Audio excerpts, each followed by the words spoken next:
Welcome to the Warrior Cat Wing of the Animation History Museum. I will be guiding your tour today. I hope you have nothing else planned. Warrior Cats is a book series that follows a society of feral cats who live in these groups that are kind of a mix between a gang and a cult. While they are considered kids' books, I will say Warrior Cats is less fun time happy cat adventures and more Watership Down. We won't be getting too graphic here, but a lot of the cats don't make it. Now you might be wondering why these books have their own dedicated wing in the Animation History Museum. These are letters, not pictures, stupid. Well, you see, this fan base has the most animated fan base ever. Yes, even more than that one you really like. People love to draw these cats. Coming up is one of my favorite pieces. The artist's use of anime hair and Windows Movie Maker transitions perfectly encapsulates that indescribable era of 2009. And I especially love the artist's bold choice of including their OC into this piece, really calling to the essence of the human experience and that desire to rescue a villain who is also your comfort character. Something you need to understand is that kids who are now adults have been drawing these cats for quite some time.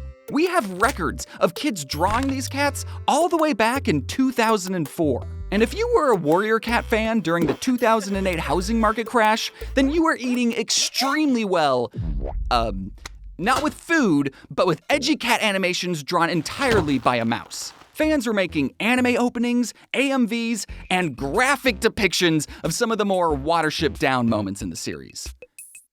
I'm blurring these out because mutilated cats bum me out. And just like the books that are still coming out, the Warriors never stopped drawing. I don't want to sound dramatic, but you could spend the rest of your life watching nothing but Warrior Cat fan animations and still not have seen them all.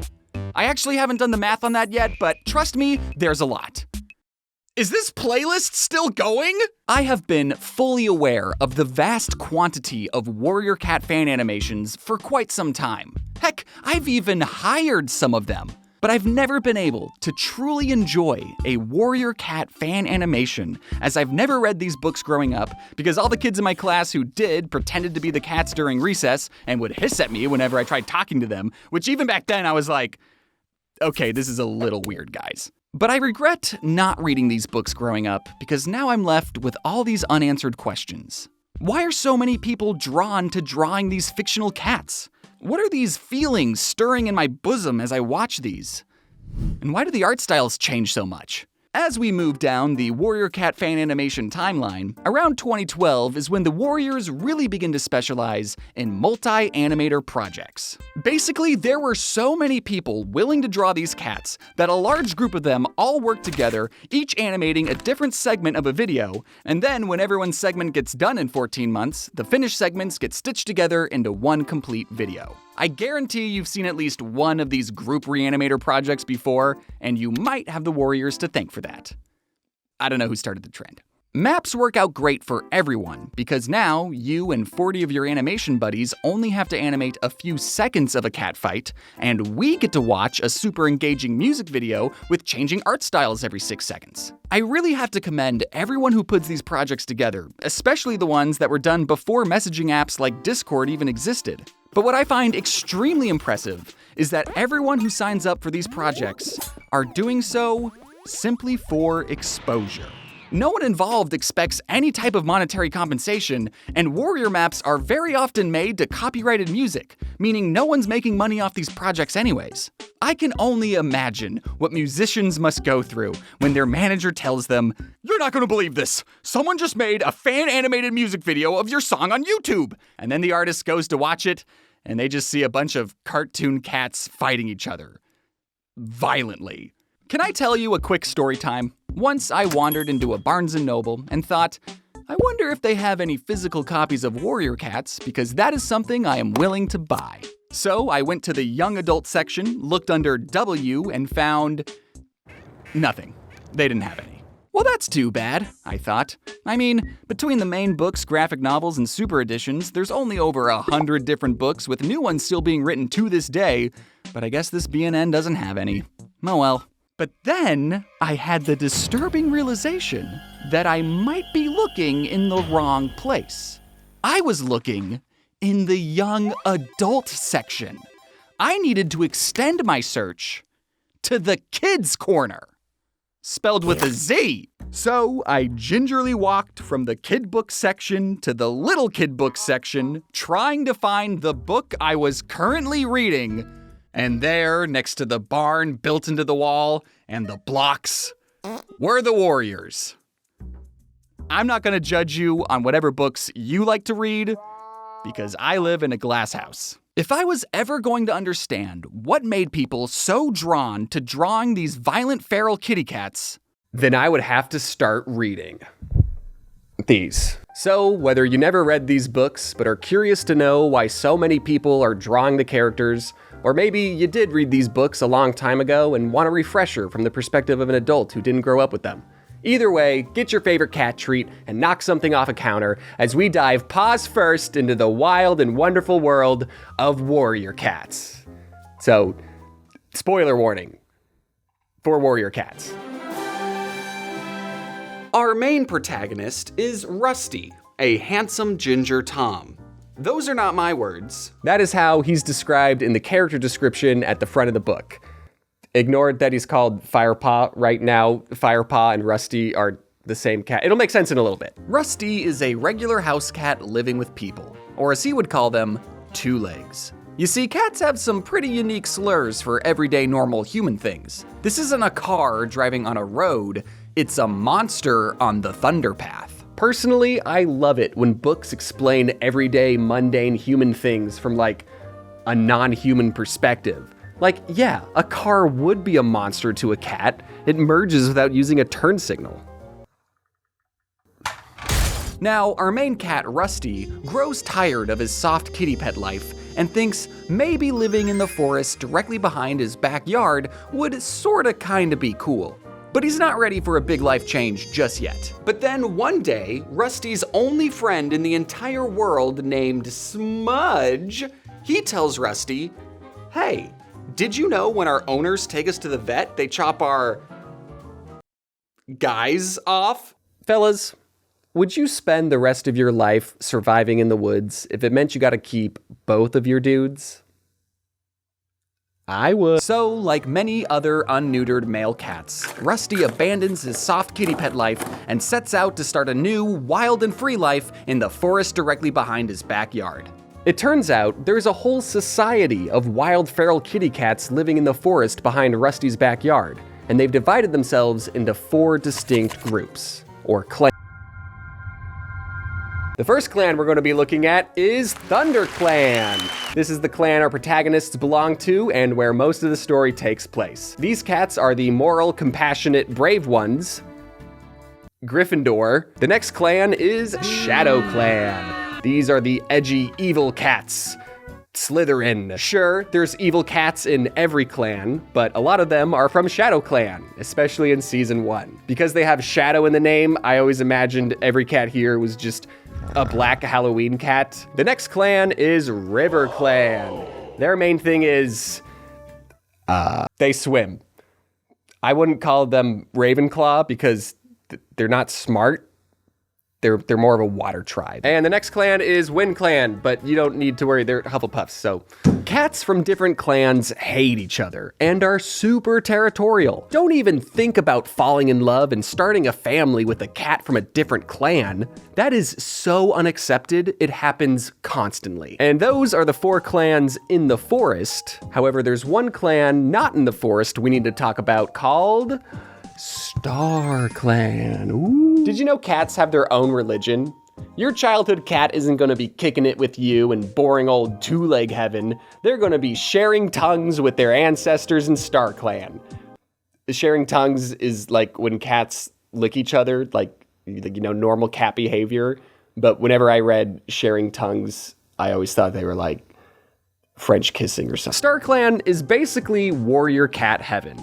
And it's so much more than a character looking up at the night sky and seeing their deceased dad in the clouds. Instead, StarClan plays a much bigger role in the books, and we get to frequently visit and see what wacky antics the Cat Angels get up to. So even though there is a lot of death in Warrior Cats, just because a cat dies doesn't mean it's the last we'll ever see of them.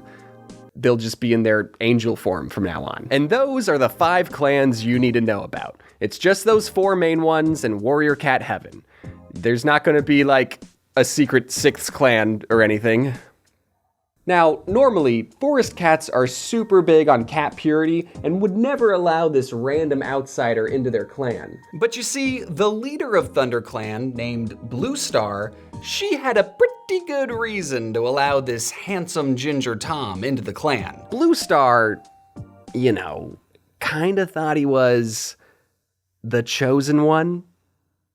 And he canonically still had both of his guys. So, prophecies play a very big role in the wild world of warrior cats. And the first prophecy we hear about is fire alone will save the clan. So knowing that fire alone will save the clan, Blue Star sees this handsome Ginger Tom just wandering through the forest and officially accepts him into ThunderClan, bestowing him the new name Firepaw. See, that's why the front of the book called him Firepaw, remember? Now it's making sense.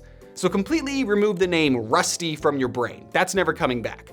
Everyone who's read these books knows this cat as Firepaw. He's got a paw of fire. By this point, you've probably noticed a pretty unique formula to some of these cat names. Blue Star, Firepaw. Let's take a look at some of these other characters, shall we?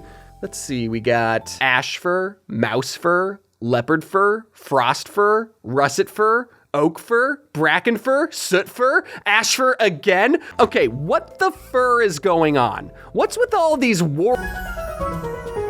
If you are not privy to the naming convention of these warrior cat characters, the nomenclature of these cat names follows a simple 2-part system. Every cat's name is made up of any of these prefixes and any of these suffixes. Can you see that? Graypaw, White Storm, Blue Star. Every name is like this. Mountain Dew is a valid warrior cat name. Now, I already knew about these ridiculous double-syllable names going into the series, and I was legitimately worried it would be impossible for me to keep track and remember all of these cat names. But do you want to know something I didn't know going into this series? Their name changes. When I got to the first name-changing ceremony, I threw the book down thinking, I'm not smart enough to understand the complexities of warrior cats. I should just give up. But then I thought, no. If a 9-year-old child in 2008 can remember all these ridiculous cat names, then so can I. And then I got to one of the many kit birthing scenes, and all the cats would go, oh boy, more warriors for ThunderClan. Everyone welcome Ice Kit and Fox Kit. And I would go, I hope Ice Kid and Fox Kid die. But I must say, once you really get into this series, remembering all the different cat names isn't that big of an issue. First of all, sometimes the cat's name will just be a short description of what they physically look like, ergo make them easier to remember. What do you think Running Nose looks like? What do you think Spider Legs looks like? I don't know what Mouse Fur looks like, but in my head, she's always wearing like a mouse costume. And just no one addresses it. They're just like, that's mouse fur. What's really bad is that there's like mouse fur and then mouse kit like in the same scene. And it's like, what are we doing here, Aaron? And as strange as these names sound, there's actually a methodology to them that correlates to what rank a cat is. Kittens will always have the suffix kit. You read the sentence, Ice Kit and Fox Kit were playing in the hollow. You don't have to worry about them. They don't matter. Apprentices will always have the suffix paw, because they're apparentices. Firepaw and Graypaw are both apparentices. And anything above them is when the warrior names get a little more creative and don't have a set suffix, except for the very top, the leaders, which always have the name Star. Which means you have to be careful reading the wiki because sometimes learning a cat's up-to-date name is a spoiler. Now, instead of having to remember Gray Stripe, Blue Star, White Storm, all you really have to remember is Gray, Blue, white. And while we're looking at the clan hierarchy, can I just talk about medicine cats real quick? Medicine cats are responsible for healing the sick and injured clanmates, and they don't use like medicine. All of their healing comes from herbs found locally in the forest. But I always felt like the books were stretching some of the healing properties they claimed these herbs possessed. Okay, the cats are constantly getting into fights, so they're getting scratches, and the med cats would put cobwebs over wounds. Okay, I can sort of see that working as like a natural band-aid. But then, during one of the many kit birthing scenes, the med cats would be like, "Oh no, give her a poppy seed to calm her down!" And I was always like, a singular poppy seed? Like, from a bagel? At least give her, like, a couple. So back in the forest, Rusty meets all the other Apparentices in ThunderClan. And one Apprentice confides in our hero some terrible news. He secretly witnessed this other cat named Tigerclaw murder another cat in his own clan. Tigerclaw is here, and he murdered the cat here, the deputy. Because deputies of a clan are next in line to be leader, so he couldn't just murder the leader, he has to murder the deputy so he could be deputy, and then he can murder the leader. Do you understand? Good, okay, cool. I just want to point out that I got this corkboard off Facebook Marketplace, and the pictures did not show how badly sun damaged it was. So immediately, this series sets up Tigerclaw as the main bad guy of the story, that he's willing to murder cats in his own clan to become leader. And getting to become the leader of a clan is a very enticing idea to Tigerclaw because leaders get blessed by StarClan with 9 lives. Every other cat only gets 1 life, but the leaders get to die 8 extra times. And I really like this plot device because as the series goes on, we get to keep track of how many times a leader loses a life, and the suspense builds and builds as we get closer to that final one. Now, our heroes kind of do everything in their power not to tell anyone that Tigerclaw is the bad guy. Like, there's seriously a scene where Firepaw gets a one-on-one training session with Blue Star, and he's like, "I should probably tell the leader of my clan about the broad-shoulder backstabbing murderer named Tigerclaw in the clan." But then Blue Star's like, "Fight me," and then he gets caught up into fighting, and then he just forgets to tell her. Okay. So just like the other characters, we're gonna keep the thought of Tigerclaw being the main bad guy in the back of our mind because we got more important stuff to worry about. ShadowClan just attacked ThunderClan for no reason. Oh, fuck! And they end up killing Firepaw's secret crush, who he barely talked to and was way older than him and practiced celibacy. The Thundercats and Shadowcats face off in a big epic battle, and eventually the heroic Thundercats defeat the evil Shadowcats. And as the first episode comes to a close, Blue Star promotes Firepaw to the warrior class. Firepaw's new warrior name Is Fireheart. All right, that's now 2 times our protagonist has changed names in one book. Now that Fireheart is officially a warrior, I would like to take a quick palate cleansing break from the wild world of warrior cats because I would feel extremely remiss if I didn't share with you all a rather humorous story time about an instance where I too was trying to become a warrior. So when I was deep into reading these books, I went to this boxing gym because I was training for nothing, apparently. And on my drive to said boxing gym, I would listen to The Warriors. It helped me get into the right headspace, I guess. Now, the way the parking lot at this gym worked was that sometimes you'd park your car in front of another car, and then you would give your keys to the receptionist guy at the front, and he would move your car for you. Totally fine, totally cool, except for the one time I made the mistake of leaving my phone in the car, a phone that would auto-connect and immediately play the last thing I was listening to if said car were to turn on. At any given moment, I'd like to think my social interaction skills are at a 7 out of 10. Pretty good, but still room for improvement. In the middle of a boxing class, I'm covered in sweat, I got stink lines coming off me, now I'm at a 6 out of 10. But when the boxing gym receptionist comes up to me and says, "Hey man, you left your phone in your car. By the way, love the book you're reading." Whoosh, now I'm at a 0. I've talked to this receptionist before, and he knew I did YouTube, so I tried desperately to explain myself. Oh, you know, I'm gonna make a video about it. Plus, I wanted to read more this year. And then he asks, are you gonna mention The movie? I was cut off by this. I knew there wasn't a Warrior Cats movie, but I was absolutely not going to argue about it with the boxing gym receptionist in front of a bunch of dudes punching each other. So I just went, there's a movie?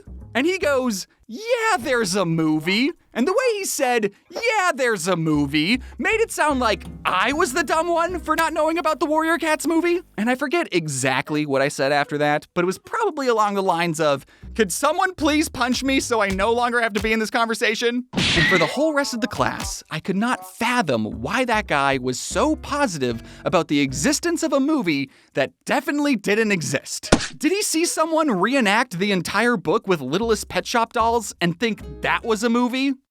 I'm sure gonna miss you, Ravenpaw. Why don't we share tongues one last time? It wasn't until I got back to my car when things started to click. When I turned my car on and connected my phone, the little dashboard screen thingy didn't say, now playing Warriors, The New Prophecy, Episode 5. All it said was, now playing Twilight. So he thinks I was reading that, and I don't know which is worse? So, diving paws first back into the wild world of Warrior Cats, Fireheart's best bro for life, who is now named Graystripe. starts being a little horn cat. It's like horn dog, but it's a horn cat. He's being a little frisky boy. You see, it all started when Graystripe accidentally fell into a river and was rescued by a cat in River Clan. And these two cats from different clans immediately hit it off. But this will just be the first example of one of the many universal truths about warrior cats. All it takes for two characters to fall deeply in love with each other is if they ever appear in a scene together. And that's especially true for cats from different clans. Something about betraying your whole clan is sexy, I guess. Meow. Fireheart keeps his best bro's forbidden relationship a secret when all of a sudden, she's pregnant? And she's having the kids now? Graystripe's gonna be a dad? Graystripe's girlfriend doesn't make it through kit birth, but luckily her kids do. We have the boy one and the girl one. You don't have to worry about them ever again. This leaf blower is killing me. What do I do? What do I do about this leaf blower? Do I ask him to stop? After this scene, Graystripe's forbidden relationship made a lot more sense to me. It felt rushed and contrived because this was never a love story. It was an I got the River Clan leader's daughter pregnant who then died in kit birth story. A classic tale for all children's books. This death was the first in the series that made me go, whoa, warrior cats don't mess around.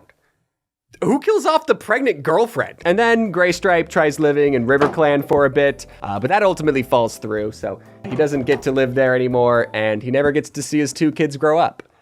Well, his first two kids. While Graystripe was going behind everyone's back to visit his River Clan girlfriend, Fireheart was going behind everyone's back to visit his biological sister at her two-legs nest. And she tells him, you know, you're making the idea of living in the forest sound totally cool and awesome. I don't want to completely uproot my life though, so could you take one of my kids away and force him to live with you? This is Cloudtail, Fireheart's sister's son. The books never call this white cat Fireheart's nephew. They always called him his sister's kit, sister's son, or sister's firstborn. Now, this could just be because cats are quirky with words and don't have a name to describe the relationship of your sister's son. But the more the books kept avoiding ever using the word nephew, the more I started to worry that nephew was too big of a word for this reading level. But then the books throw the word jubilant at you? You're not gonna use nephew, but jubilant's fine? You seriously gonna make me pull out a dictionary, warrior cat? Since Cloudtail was thrown into clan life kind of against his will, he doesn't super respect the strict set of rules all the clan cats follow. And he's an atheist. doesn't believe in StarClan, like, at all. That detail never really comes up, but the books let you know that he is one. It's super important that you know the religious views of these cats, okay? Cloudtail ends up getting captured by Two Legs, and now it's up to his mother's brother to rescue him. When this scene was first introduced, I got super excited because by now, so much of the drama in this series has been cats fighting over prey, cats fighting over territory, and cats fighting over love. So when the opportunity of a rescue my sister's son heist was introduced, I was excited just for something different. Fireheart's going to have to navigate through a two-leg nest he's never been in before and describe all the mundane human things he sees from his non-human cat perspective. What is this strange hissing elephant? I love it when books do that kind of stuff. But while I was thinking of all the interesting possibilities, Fireheart just opens the front door and Cloudtail escapes. He never even goes inside. Cool, glad you're back, Cloudtail. You're gonna follow the strict set of rules, but still be an atheist?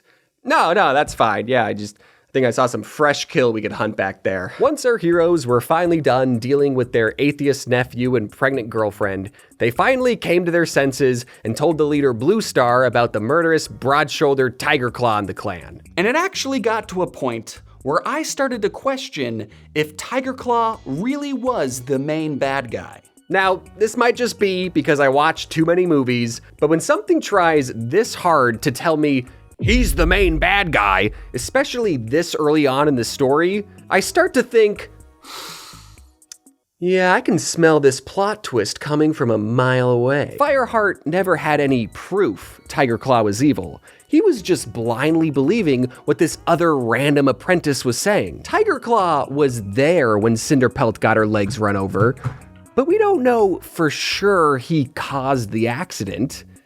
How does a cat even orchestrate something like that? Yeah, he might be constantly giving off bad vibes, but that's just all part of the misdirection. I'm telling ya, there's enough wiggle room here for this cat to actually be the misunderstood good guy. But it turns out, no. He is evil and he did all those evil things. Tiger Claw, what is this? Bluestar's meow was sharper now, edged with anger, not fear. I'm the leader of your clan. I'm the leader of your clan. Or have you forgotten that? Not for much longer, Tiger Claw growled. I'm going to kill you, and kill you again, as many times as it takes for you to join StarClan forever. It wasn't until I read that exact line when I started to think, okay, Tiger Claw is for sure the main bad guy. I thought it was ambiguous this whole time. But no, he's the bad guy. He's bad. So the villain of the story turned out to be a character I wasn't expecting to be the villain, making Tiger Claw, at least for me, an untwisted twist villain. So Tiger Claw is exiled from the camp, and since Bluestar no longer trusts anyone else in the camp, except for Fireheart, she promotes him to clan deputy. Meaning, at the start of the series, Fireheart was here, below everyone in the clan, and by the end of episode 3, he's already here, second in command. Next in line to be leader. But the cherry on top this terrible news cake is that our main bad guy, Tiger Claw, isn't done doing main bad guy things. ShadowClan just made some pretty significant changes to the clan hierarchy. Our main bad guy, Tiger Claw, who was the biggest proponent of cat purity, by the way, switches teams and becomes the new leader of ShadowClan. He finally got his wish of becoming leader and getting 9 lives. We're dealing with Tiger Star now. Then Tiger Star sets a pack of wild dogs loose in the ThunderClan camp, and they end up killing random background characters. It's one of those wild feral dogs that kill cats and tear off faces. Oh, it's so the horror. I'm getting attacked by a dog. Ah! Oh, wait, I'm wearing makeup. Maybe you should. The dogs chase Fireheart off a cliff and into some rushing water, and right as the light begins to fade from his eyes, Bluestar swoops in and rescues him. But I guess that used up the last of her energy because, in a horrible twist of fate, she's now dying. And it's her last life, by the way. I've been keeping track. This one's for you, Blue Star. Okay, so she's out of the picture. Fireheart, the current clan deputy, becomes the new leader of ThunderClan, which also means he's gonna change name. His new name is Firestar. All right? It's not Fireheart or Firepaw, and it's certainly not Rusty. This is Firestar. This will be the last time that he changes names. It's physically impossible for him to change names again. Unfortunately, this moment was spoiled for me. I always knew that Rusty would be the leader of ThunderClan because while I was researching this video, I remembered this classic fan animation I saw ages ago about Fireheart not liking waffles. Oh, waffle time, it's waffle time. Will you have some waffle mine? So I watched this video again for entirely research purposes and was horrified to see the video was actually called Firestar Doesn't Like Waffles. This video was a pretty big spoiler for me. So Tiger Star and Firestar are now both topped to the nine's new lives. If we're ever going to defeat Tiger Star, he's going to have to be eliminated 9 times. Voldemort only needed 8 times. It's going to be a race of cat and cat to see who will be the last cat to lose their final life. And with the amount of books that are still in this series, I could see their rivalry lasting a really, really long time. Until this series goes in a direction that I think I should mention spoiler warning again, because wow. If you're at all familiar with this story and know what's about to happen, I bet you've just been dying for me to get to this part. To help accomplish his destroy Firestar by any means necessary plan, Tiger Star teams up with Blood Clan? Here's my mood board for the secret 6th clan that's been here this whole time. These are the extremely tough city cats. They live in the city that we've never heard of before. They don't have strange double-syllable names or believe in a star clan, but they still call themselves a clan and have a clan leader for some reason. The leader of Blood Clan is Tiny. He's this tiny little black cat that wears a dog teeth collar, and he's a fan favorite. That's what all of this has been building up. You see? Scourge, Scourge, Scourge. I'm Scourge. I already pointed at myself. I know I've been doing a lot of Harry Potter references throughout this video, but I don't think there's a single Harry Potter character that best encompasses who this cat is. I think the best fictional character I could make a comparison to is Shadow the Hedgehog. So how are they going to fight 2 evil clans that formed an alliance? Well, the thing is, tiny little Scourge betrays Tiger Star and murders him in front of everyone. But that's okay. He's got 9 lives, remember? Wait, what's happening? Again, the massive Tabby's body grew still for a heartbeat. But again, the wound was too terrible to yield to the healing trance. His claws tore up clumps of grass in his agony, while his screeches turned from fury to terror. This is a kid's book. He's dying 9 times, holy shit, said Firestar. Tiny little Scourge kills Tiger Star so badly that he dies, resurrects, and then dies again 9 times. So the villain of the story turned out to be a character I wasn't expecting to be the villain. They got me twice. Initially, I was in denial. No, Tiger Star canonically had 9 lives. He can't die instantly to a cat we just met. This scene had me so flabbergasted that I had to reach out to someone.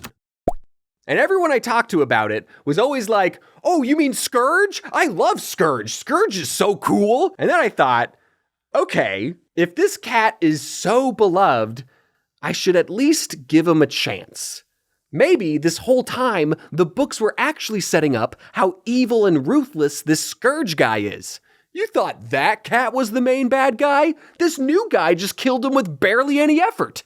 This also sets up that Firestar's brand new 9 lives are essentially worthless because this new cat can just kill you and have you instantly burn through all 9 of them. Well, not instantly, slow and painfully. which is definitely worse. All right.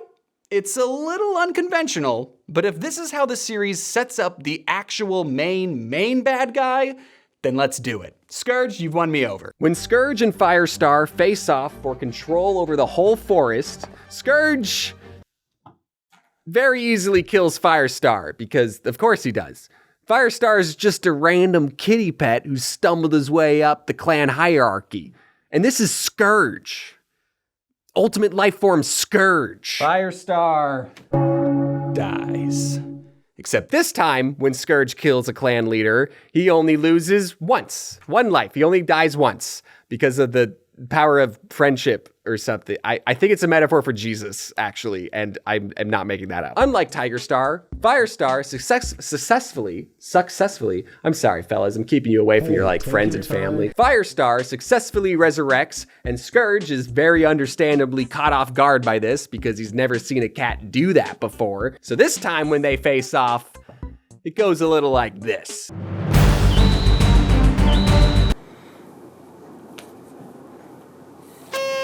And that's how season 1 of Warrior Cats ends. As you know, we frequently get to visit and see what wacky antics the cat angels get up to in Cat Heaven. And while Tiger Star's ghost makes a pretty prevalent comeback, basically becoming the new Cat Satan, we never get to see Scourge or his spiky collar ever again. How is a cat who only shows up in this much of the story, kills the main bad guy, and then leaves and never comes back, this beloved? It's because he's the ultimate life form, baby. If the only knowledge of warrior cats you have is from what I've told you in this video, while you do know more than the average person about warrior cats, you're still probably not going to understand what most of these fan animations are really about, because we only looked at 6 books out of 100, and you don't know what the characters actually look like. I've just been showing you Garfield characters. However, my dear viewer, I really wanted to get the full Warrior Cat experience. So I read season 4. This is 4. Shit. I've read season 2, season 3, and season 4. Really just trying to get the full Warrior Cat experience. Season 4 seemed like a good stopping point. I also forgot to mention, I read the super editions too. There's 27 books. 27 books. I've read 27 books this year. Get on my level. I didn't want to do all of them. I'm not crazy, okay?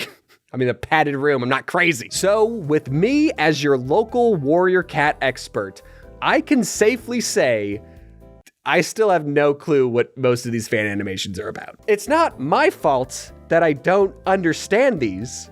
Most of the things that these people are animating aren't even canon.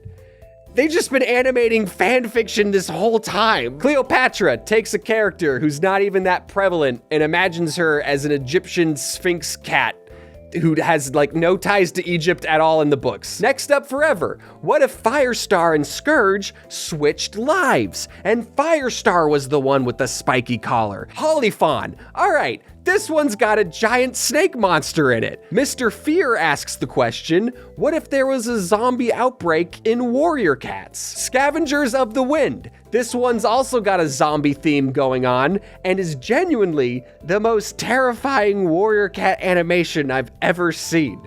I was legit watching this on my TV and I had to turn it off halfway through because it was so terrifying. I don't want to talk about it anymore. It took me reading almost 30 books to finally understand that Warrior Cat fan animations aren't meant to be understood. It seems like people just like drawing cats. But why is that? Now, I actually have 5 different reasons why I think people are so drawn to drawing these cats. And the first reason is because cats are just fun to draw. Think about it this way. Would you rather spend years studying human anatomy, toiling away for hours trying to get the fingers right, or would you rather just draw a dumb little cat with a new woo face? Reason number 2 is the expansive world. This is the official Warrior Cats family tree. There's quite a few characters that I skipped over. I once heard someone describe Warrior Cats as Game of Thrones for kids, and while I've never seen or read any Game of Thrones, I totally agree with that sentiment. It's even got the incest and everything. Since there are so many characters and little mini adventures, it's very easy for someone to have a favorite character or moment that they can connect with, regardless of how prevalent they are in the story. And the third reason I think people are so drawn to drawing these cats is the lack of official art at the time. These days, Warrior Cat fans have official graphic novels that they get to look at, and I do own them, but I keep lending them out to people, so that's my bad. But in the early 2010s, all fans had to go off of were words and their imaginations, which I think made people more inclined to draw out their favorite moments in the series, regardless of how graphic and gory they were. In fact, the kids really like drawing the graphic and gory stuff. That's a conversation for another time. The fourth reason I think people like drawing these cats is how this series is perfectly set up to be a fandom. Is that what it says? Perfectly, that's hilarious. Creating your own Warrior Cat OC with a tragic backstory and a unique double-syllable name is not only very easy to do, but it's actually encouraged by the books themselves. At the back of some of these books is this like fully plotted out Warrior Cat D&D campaign inviting readers to pretend to be the cats. I always thought the kids during recess who pretended to be the cats were just very devoted fans, but they were just following the instructions the books clearly laid out for them. And the last reason I think people like drawing these cats is because their passion is infectious. I highly recommend you go down the same Warrior Cat fan animation rabbit hole that I did, because what you'll find is thousands of dedicated fans all creating art of their favorite book series. And they're not doing it for money or for views, but because they're passionate. And there's also like a bunch of videos that are over 15 years old, and that just makes me nostalgic for that early era of YouTube. I went into this video trying to understand what it was about this series that made people want to draw the cats, but the funny thing is, I ended up drawing these cats too. It's a virus. These cats are so drawable. I initially got my start online creating webcomics. It's something I enjoy doing. I love thinking of a joke, doodling it out, and sharing it with the world. That's my passion. And I guess seeing all of these passionate artists creating these fan animations looked like a whole lot of fun. And the fact that the main character is a ginger male cat, come on, that's just too perfect of an opportunity to do a Garfield reference. I don't think anyone's ever done that before. So me and my team created 40 Garfield-inspired Warrior Cat webcomics, and we posted them every Wednesday. And even though we didn't make any money off of them, I really enjoyed making them and posting them every Wednesday. And not to get too vulnerable here, I know these are just Garfield comics, but they really helped me find my passion in creating art again. So thank you all for reading them. I hope you enjoyed. So if you're someone that's missing a little passion in your life, try watching hours of Warrior Cat fan animations. They're a whole ton of fun to watch. They do get a little violent at times, so be aware of that. And if you're someone that's ever produced a Warrior Cat fan animation, thank you for inspiring others to follow their passions. And if anyone on the Aaron Hunter team is watching, I hope you know you've made a lot of kids furries. That's all I'll say about that. Thank you all for watching, have a good night, and I'll see you next time. Thank you all for joining me in this deep dive into the wild world of Warrior Cats. I know this is a pretty different video than I usually post. I had my face in it for a lot more than I usually do, but this video still took a long time to make because I read all of these books, and there was a period of time where I thought I could talk about all 4 seasons of Warrior Cats, but then the script was just way too long, and I thought season 1 was good enough on its own to be its own dedicated video. If you like this video, let me know, and I can do more Warrior Cat videos. Thank you all for watching. I hope you enjoyed, and wear your seatbelt.